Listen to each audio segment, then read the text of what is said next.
नमस्कार बच्चों, कैसे हैं आप? आप हिंदी की सापोथी खोलिए। हम गृह कार्य देखने वाले हैं, आप उसमें ध्यान देना। प्रश्न 6, घटनाओं को उनके सही क्रम में लिखिए। नन्ही ने बिच्छू की आवाज सुनकर दौड़ती आ गई। ब, नन्ही अपनी माँ के पास चली गई। क, नन्ही ने बिच्छू को दलदल से निकालकर सूखे स्थान पर रख दिया। ड, नन्ही ने बिच्छू को दलदल में फंसा हुआ देखा। ई, बिच्छू ने नन्ही को डंक मार दिया। उत्तर एक पर, नन्ही ने बिच्छू को दलदल में फंसा हुआ देखा। 2, नन्ही बिच्छू की आवाज सुनकर दौड़ती आ गई। 3, नन्ही ने बिच्छू को दलदल से निकालकर सूखे स्थान पर रख दिया। अब 4, बिच्छू ने नन्ही को डंक मार दिया। 5, नन्ही अपनी माँ के पास चली गई। प्रश्न 7, निम्नलिखित प्रश्नों के उत्तर लिखिए। प्रश्न 1, डंक मारने पर नन्ही ने बिच्छू से क्या कहा? उत्तर, डंक मारने पर नन्ही ने बिच्छू से कहा कि मैंने तो तुम्हारी जान बचाई थी, फिर भी तुमने मुझे डंक मार दिया। तुम यह गंदी आदत छोड़ दो। यदि तुम इसे नहीं छोड़ोगे तो मुसीबत में कोई तुम्हारी मदद नहीं करेगा। प्रश्न 2, माँ ने नन्ही से बिच्छू की आदत के बारे में क्या कहा? माँ ने नन्ही से बिच्छू की आदत के बारे में कहा कि बिच्छू अपनी गंदी आदत का गुलाम है। तुम उसे चाहे कितनी बार बचाओ, वह बार बार डंक मारता रहेगा। 3, बिच्छू को क्यों पछतावा हुआ?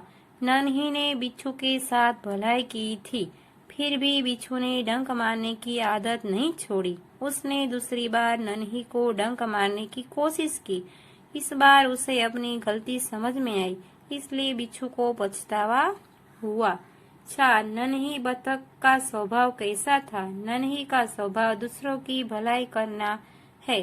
किसी से बदला लेने के लिए वह अपनी अच्छी आदत को नहीं छोड़ती। नन्ही का काम बचाना है, वह मुसीबत में पड़े को हमेशा बचाती रहती है।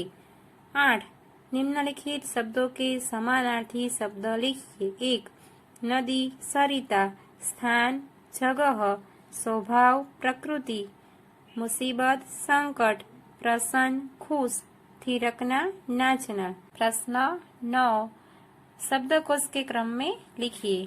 बिच्छू, नदी, शैतानी, डंक, मुसीबत। उत्तर, डंक, नदी, बिच्छू, मुसीबत, शैतानी। प्रश्न 10, निम्नलिखित मुहावरों के अर्थ लिखकर उनका वाक्य में प्रयोग कीजिए। 1, अनसुनी करना, ध्यान न देना। वाक्य, माँ की बात अनसुनी करके तुमने अच्छा नहीं किया। 2, शर्म से पानी पानी होना, बहुत लज्जित होना। वाक्य, चोरी पकड़ी जाने पर नौकर शर्म से पानी पानी हो गया। राह दिखाना, रास्ता दिखाना। वाक्य, संत ने डाकू को भलाई की राह दिखाई। 4, थिरकने लगना, खुशी से नाचना।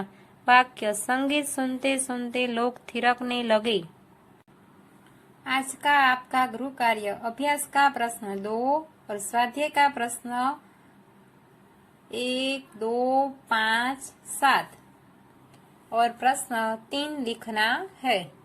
यहाँ तक आप अच्छे से गृह कार्य कर लेना। हम आगे के पीरियड में इस गृह कार्य की जांच करेंगे।